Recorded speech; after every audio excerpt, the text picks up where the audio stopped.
नमस्कार। इमरजेंसी का 50 साल वर्ष आज है, 2025 में है। और emergency 50 years in depth and in person series में आपका स्वागत है। हमारे साथ है जयशंकर गुप्ता जी, वरिष्ठ पत्रकार, और इमरजेंसी में अरेस्ट हो गया था और अभी उसके बारे में, उसके इमरजेंसी एक्सपीरियंस के बारे में जयशंकर जी हमको बात करेगा। जयशंकर जी, इमरजेंसी में आप किधर था और कैसे अरेस्ट हो गए? चेरियन इमरजेंसी 25 जून को लगी थी 1975 को, 25-26 जून की रात में। ये आपको पता ही होगा, सबको पता है। तो इस साल 50 साल पूरे हो रहे हैं। ये 25-26 जून को 50 साल पूरे हो जाएंगे। उस समय जो है हम इलाहाबाद यूनिवर्सिटी में ग्रेजुएशन कर रहे थे, और लेकिन समाजवादी आंदोलन से हम जुड़े हुए थे, हमारे पिताजी भी जुड़े हुए थे। वो socialist leader doctor Ram Manohar Lohia Madhuli में जॉर्ज फर्नांडिस के साथ सहयोगी थे वो, और हम भी समाजवादी योजन सभा में काम करते थे। जब इमरजेंसी लग गई तो हम इलाहाबाद से अपने गांव चले आए। आजमगढ़ डिस्ट्रिक्ट था उस समय हमारा, तो आजमगढ़ डिस्ट्रिक्ट में आ गए। और हमको लगता है सबसे पहली गिरफ्तारी मेरी हो गई थी। वहां से शायद इंटेलिजेंस इनपुट आया होगा या जो भी हो, लेकिन हमारे पिताजी विष्णुदेव गुप्ता नाम था उनका, समाजवादी नेता थे। तो वो जॉर्ज फर्नांडिस का जो वीकली न्यूज़पेपर निकलता था प्रतिपक्ष, तो प्रतिपक्ष के वो डिस्ट्रीब्यूटर भी थे हमारे इलाके में, वहाँ लिखते भी थे, हम लोग भी जुड़े हुए थे। तो उसी समय वो आया था, प्रतिपक्ष आया था, उसका बंडल आया हुआ था। और संयोग से उस समय तक वो बैन घोषित कर दिया गया था, इमरजेंसी में वो बैंड हो गया था। तो उसको लेकर के हम जो है कुछ लोगों को, जैसे कुछ हमारे पॉलिटिकल लोग थे, उनको हमने दिया, प्रतिपक्ष की कॉपी दी। एक आदमी था, उसने मुझसे कहा कि ये क्या है। हमने कहा कि प्रतिपक्ष है। तो उसने कहा कि हमको भी दे दीजिए। तो हमने कहा ठीक है, 50 पैसे या 1 रुपए का था उस समय। तो हमने कहा दीजिए, हम आपको दे देते हैं। तो उनको दे दिया। वो पता लगा वो इंटेलिजेंस का आदमी था। तो वो क्या किया, उस थोड़ी देर बाद जब हम लोग अपने मार्केट में घूम रहे थे, तो जो थाने का एसएचओ था वो, और वो इंटेलिजेंस वाला और कुछ फोर्स के और लोग आकर के उन्होंने मुझे घेर लिया और कहा कि जयशंकर जी आप अरेस्ट हैं। तो हमने कहा कौन जयशंकर जी, मैं तो जानता नहीं किसी जयशंकर को। तो उन्होंने कहा कि नहीं, सो आपका नाम क्या है? तो मैंने कहा रविशंकर जायसवाल है। तो कहा घर कहाँ आपका? हमने कहा गोरखपुर में है। तो बोला कि अच्छा, यहाँ कहाँ आए हैं? हमने कहा यहाँ हमारे मामा जी हैं, मैटरनल अंकल मामा जी हैं। तो अच्छा। फिर बाद में उसने कुछ देखा, निकाला तस्वीर वगैरह, कुछ मेरी कहीं से रही होगी। तो उसने कहा कि नहीं यही है। तो उसके बाद फिर उन्होंने कहा कि नहीं, हम लोग आपको पहचान गए हैं, सो आप अरेस्ट हो चुके हैं। तो उसके बाद हमको थाने में ले गए लोग, और हमारे एक बुजुर्ग नेता थे, पिताजी के बड़े सहयोगी थे, रामाधीन सिंह नाम था उनका, मंत्री जी कहते थे उनको। तो उनको भी हमने प्रतिपक्ष की कॉपी दी थी। तो अपने गांव में जा रहे थे, तो उनको रास्ते में पकड़ लिया और उनको हमको दोनों को हवालात में ले जाके बंद कर दिया, और रात भर हम लोग रहे। और नेक्स्ट डे हमारे यहाँ से जो आजमगढ़ हेडक्वार्टर है, डिस्ट्रिक्ट हेडक्वार्टर, वहाँ पे कोर्ट में ले जाके पेश किया, और फिर आजमगढ़ जेल में हमको बंद कर दिया गया। उसी दिन 2-3 और लोग हमारे लोग थे, उनको भी गिरफ्तार किया गया था हमारे इलाके से ही, और वो भी आ गए थे, जेल में आ गए थे। हमारे पिताजी ने एब्सकांड कर दिया था, वो भूमिगत हो गए, अंडरग्राउंड हो गए थे वो। लेकिन बाद में 15 अगस्त 1975 को हमारे यहाँ क्या हुआ था कि अगस्त 1942 में बहुत बड़ा कांड हुआ था अंग्रेजों के खिलाफ। जब क्विट इंडिया मूवमेंट का नारा दिया था, तो हमारे लोगों ने, हमारे पिताजी और उनके साथी सब सहयोगी थे, उन लोगों ने थाने को घेर लिया था। उस पे वो तिरंगा फहराने की जिद कर रहे थे। उस समय डिस्ट्रिक्ट कलेक्टर भी उसी थाने में थे। तो उसको बचाने के लिए पुलिस ने गोली चलाई थी। उसमें दर्जनों लोग मारे गए थे, और दर्जनों लोग बड़ी बुरी तरह से घायल हो गए थे। उसमें भी हमारे पिताजी अंडरग्राउंड हो गए थे। तो अंडरग्राउंड में हमारे घर को जला दिया, फिर बहुत तमाम तरह की यातनाएं दी। पिताजी बाद में फिर अरेस्ट हो गए। तो उसके नाम पे वहाँ एक हमारे मधुबन में शहीद मेला लगता था हर 15 अगस्त को। तो उसमें पिताजी ने तय किया था कि हमको सत्याग्रह करके, प्रदर्शन करके, इमरजेंसी के विरुद्ध आंदोलन करेंगे, उसमें हम गिरफ्तारी होगी तो होगी। तो वो अपने साथियों के साथ उन्होंने वहाँ पे पब्लिक मीटिंग किया, इमरजेंसी के खिलाफ भाषण दिए और फिर उनकी भी गिरफ्तारी हो गई। तो वो अपने 20-25 साथियों के साथ अरेस्ट होकर के वही आजमगढ़ जेल में आ गए। तो हम लोग एक साथ ही, पिता पुत्र एक साथ ही एक ही जेल में, एक ही बैरक में थे। ये मेरे ख्याल से आप लोग सब मिसा में अरेस्ट हो गए या ऐसे अरेस्ट हो गए? नहीं नहीं नहीं नहीं, डिफेंस इंडिया रूल DIR में अरेस्ट हुए थे। और हमारे ऊपर चार्जेस थे कि हम, एक तो हमारे हाथ में प्रतिपक्ष की कॉपी थी और थाने के बगल में यूनियन बैंक ऑफ इंडिया था। तो यूनियन बैंक ऑफ इंडिया में हम डकैती करने जा रहे थे और हमारे पास वेपन्स के नाम पे प्रतिपक्ष वीकली था। तो इस तरह के चार्जेस फ्रेम करके हमको डिफेंस इंडिया रूल में DIR में अरेस्ट कर लिया था। और उसके बाद हमारे तरफ होता क्या था कि मीसा में शुरू में अरेस्ट नहीं होती थी, पहले DIR में अरेस्ट होती थी। और जब किसी की बेल हो गई या कोई बाहर निकल के जा रहा होगा तो उस पर उन्होंने वो मीसा लगा देते थे। तो इस तरह से था। मेरे ख्याल से ये हिंदुस्तान में शायद इस तरह का और कोई उदाहरण नहीं होगा कि पिता पुत्र एक ही जेल में इमरजेंसी के खिलाफ बंद थे। और हम लोग वहाँ जेल में थे, अच्छा था, ठीक है, कोई प्रॉब्लम नहीं था। सुविधाएं भी थी, पढ़ने लिखने की भी थी, जो जेल के अंदर बैडमिंटन वगैरह खेलने का, ये सारी सुविधाएं मिली हुई थी। तो लेकिन हमारे यहाँ कुछ और लोग भी थे, जैसे RSS के लोग भी थे। और चूंकि आपको पता होगा ना कि इमरजेंसी में बहुत सारे संगठनों पर प्रतिबंध लगा दिया गया था। उसमें राष्ट्रीय स्वयंसेवक संघ, जमायत इस्लामी, आनंद मार्ग, CPIML के जो इतने ग्रुप्स थे उसमें बहुत सारे ग्रुप्स को, और भी कई संगठन, मेरे ख्याल से 2 दर्जन के आसपास संगठनों को बैन किया था। तो उसी में RSS के लोग भी आए थे। तो हमारे जेल में आनंद मार्गी भी थे, जमायत इस्लाम के लोग थे, जमायत इस्लामी हिंद के लोग थे, और RSS के लोग भी बड़े पैमाने पर थे। लेकिन ये है कि एक अजीब नजारा देखने को मिलता था। वो लोग बहुत जल्दी निराश होने लगे थे, खास तौर से जब कोई मिलने आता था, घर का रिलेटिव वगैरह, तो उनके आंखों में आंसू आ जाते थे और होता था कि कैसे हम लोग जेल से बाहर निकले। तो उनकी चर्चा का अधिकतर समय इस पे ज्यादा था कि अच्छा लगता है कि अब 15 अगस्त को इंदिरा गांधी छोड़ देगी, सबको छोड़ देगी। फिर 15 अगस्त बीत जाता था, फिर पता लगा 2 अक्टूबर आया, अच्छा जी गांधी जयंती पे लगता है इस बार छोड़ेगी।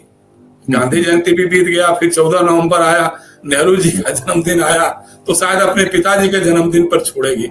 लेकिन ऐसा कुछ तो हो नहीं रहा था। तो बाद में इसी बीच में राष्ट्रीय स्वयंसेवक संघ के जो सर संघ चालक थे बाला साहब देवरस जी, उन्होंने कुछ पत्र लिखे और उन लोगों ने, उनकी पता नहीं क्या स्ट्रेटजी थी क्या नहीं थी, क्योंकि उसमें 2 तरह की धाराएं चल रही थी। एक धारा तो ये थी कि नहीं हमको अंडरग्राउंड रह करके संघर्ष करना है या जब भी है, हालांकि संघर्ष का कोई ऐसा प्रारूप नहीं था उनके पास।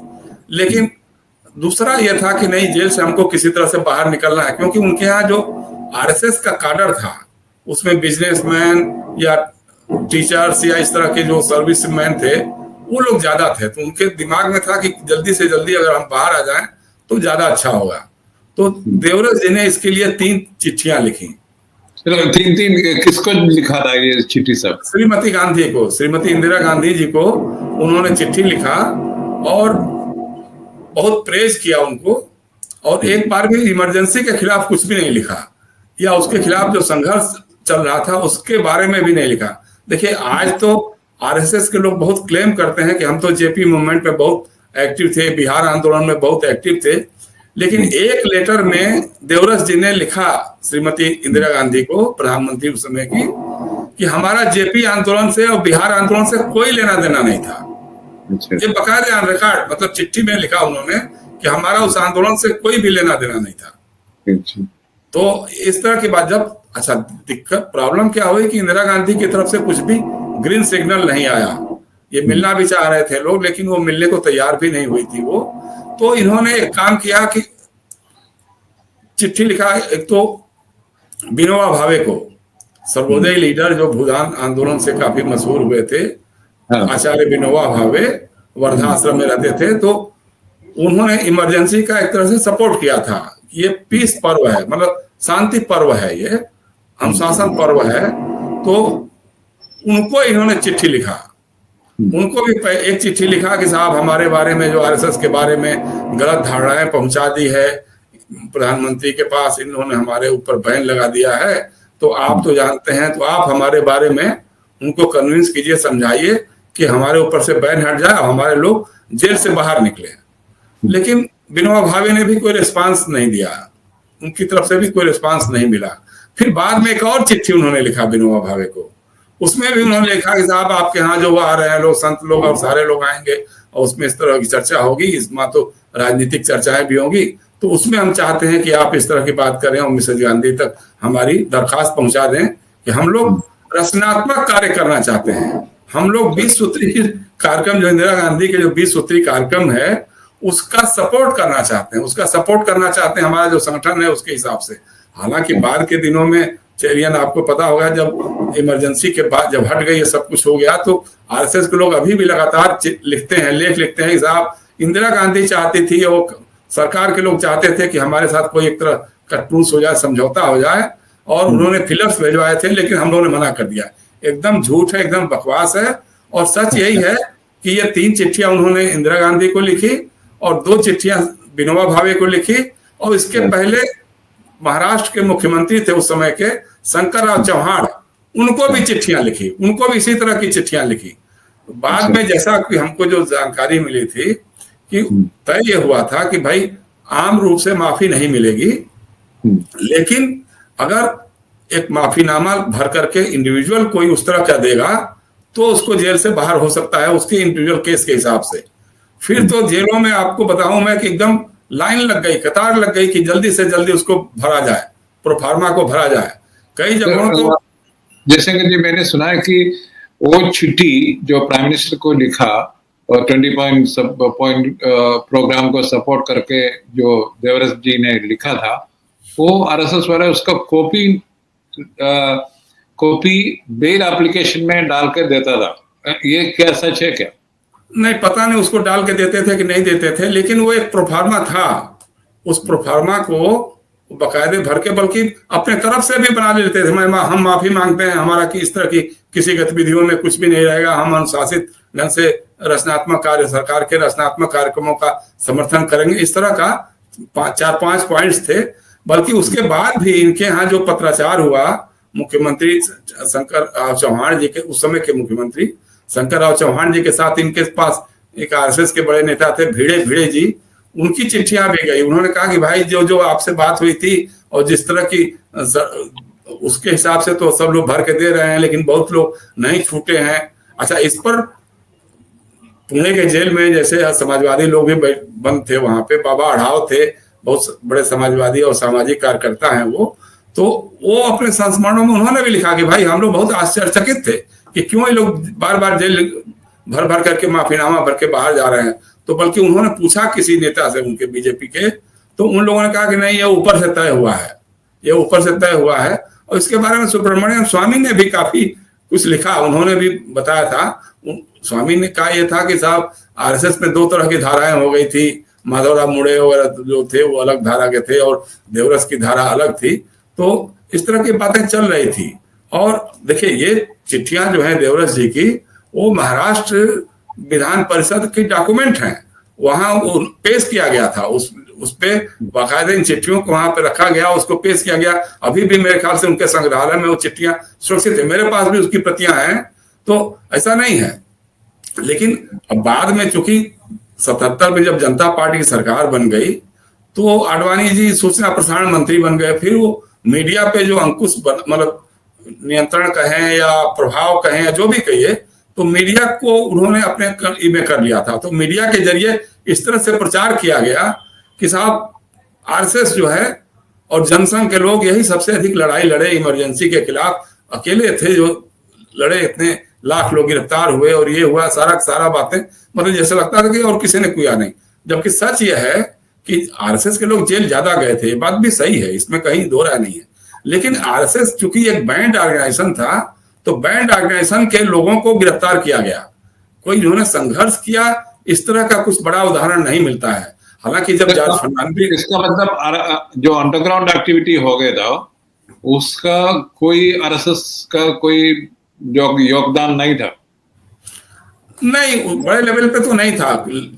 स्थानीय लेवल पे जरूर कुछ लोग थे, अपने हिसाब से सक्रिय रहते थे, पर्चा पोस्टर बांटना, ये करना। लेकिन जब जॉर्ज फर्नांडिस का भूमिगत एक्टिविटीज हुआ और सामने आया डायनामाइट केस के बारे में, तो इन लोगों ने उससे डिस्टेंस किया था। इन्होंने कहा कि नहीं, ये गलत है, ये नहीं होना चाहिए, नहीं होना चाहिए। इस तरह बातें भी हुई थी। हम लोगों के साथ जब हम जेल में थे तो जेल से हम छूट गए। जेल से हमको लगता है कि पहली बार, एक बार तो पेरोल पे गए थे एग्जाम देने के लिए, फिर उसके बाद जेल में कांड हो गया था। जेल में जो हमारे यहाँ डिस्ट्रिक्ट सुपरिंटेंडेंट होता है जेल का, वो डिस्ट्रिक्ट चीफ मेडिकल अफसर भी होता है। तो वो एक तिवारी जी करके थे। तो जेल से हम लोग जब कोर्ट गए थे, कोर्ट में पेशी हुई थी, पेशी के बाद आए थे हम लोग। तो जब आ रहे थे जेल में, तो एक वार्डन था, वो कुछ थैले में सब्जियां और न्यूज़पेपर और सब सामान जेल से लेके जा रहा था। तो हमने उसको रोक के पूछा कि भाई ये कहाँ ले जा रहे हो?